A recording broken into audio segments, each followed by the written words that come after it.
The Pronoia was a system of granting dedicated streams of state income to individuals and institutions in the late Byzantine Empire, beginning in the 11th century and continuing until the empire's conquest in the 15th century. The system differed in significant ways from European feudalism of the same period. The institution, a pronoia, was a grant that temporarily transferred imperial fiscal rights to an individual or institution. These rights were most commonly taxes or incomes from cultivated lands, but they could also be other income streams such as water and fishing rights, customs collection, etc., and the various rights to a specific piece of geography could be granted to separate individuals. Grants were for a set period, usually lifetime, and revocable at will by the emperor. When institutions, usually monasteries, received grants, they were effectively in perpetuity since the institutions were ongoing.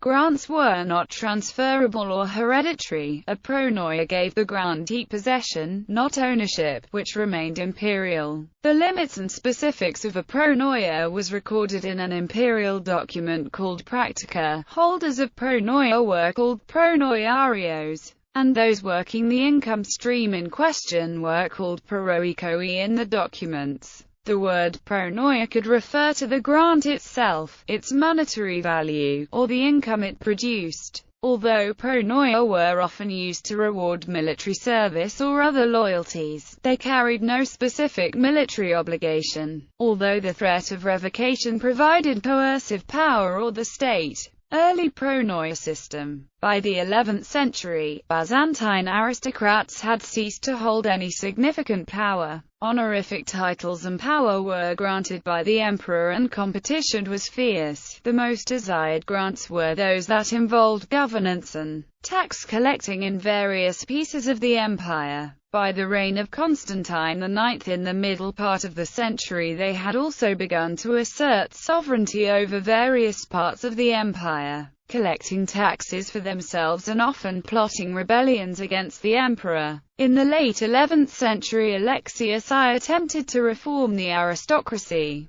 taking the pacifying measure of distributing Byzantine territory amongst its members. Doing so had the added benefit of removing them from Constantinople, making it harder for them to directly challenge the emperor's authority. Most pronoiae granted by Alexius, however, were to members of his own family. Alexius simply legitimized the holding of land by aristocrats, and brought it under centralized state control. Pronoia in the 12th century. Alexius' grandson Manuel I Comnenus continued to grant land to the aristocrats, but also extended pronoiae to aristocratic officers in the army, in place of giving them a regular salary. Pronoiae developed into essentially a license to tax the citizens who lived within the boundaries of the grant. Pronoias became something like tax collectors, who were allowed to keep some of the revenue they collected.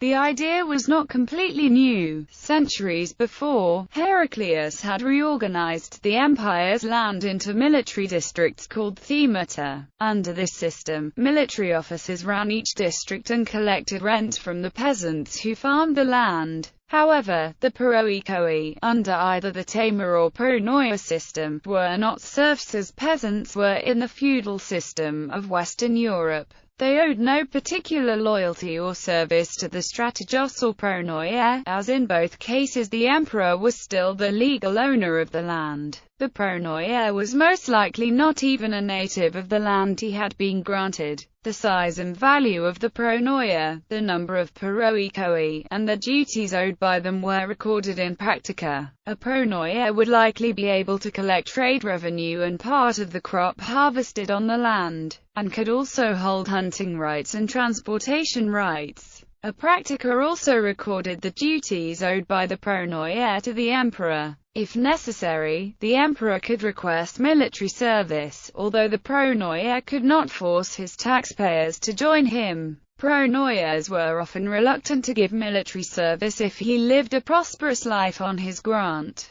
and they had some autonomy if they chose not to serve. If they could gain the support of their taxpayers, they could lead rebellions against the empire. But these were not as dangerous as rebellions in the capital, which Alexius' system could now more successfully avoid. Neither Alexius, Manuel, or the other 12th-century emperor seemed to worry about provincial rebellions, seemingly assuming that a Pronoia grant would eventually appease a rebellious noble. During the Fourth Crusade, Alexius IV still thought this way, and granted Crete to Boniface of Montferrat, under the assumption that the Crusaders would go away if their leader had some land. Pronoia under the Paleologan dynasty. After the Crusaders captured Constantinople in 1204, the Pronoia system continued in the Empire of Nicaea, where the emperors ruled in exile. John III, Ducas Vatatzes, also gave Pronoia to the church and noblewomen, which had not been done before. When Constantinople was recaptured by Michael VIII Palaeologus in 1261, he allowed Pronoia to be inherited, which made the empire more like the feudal states in Europe.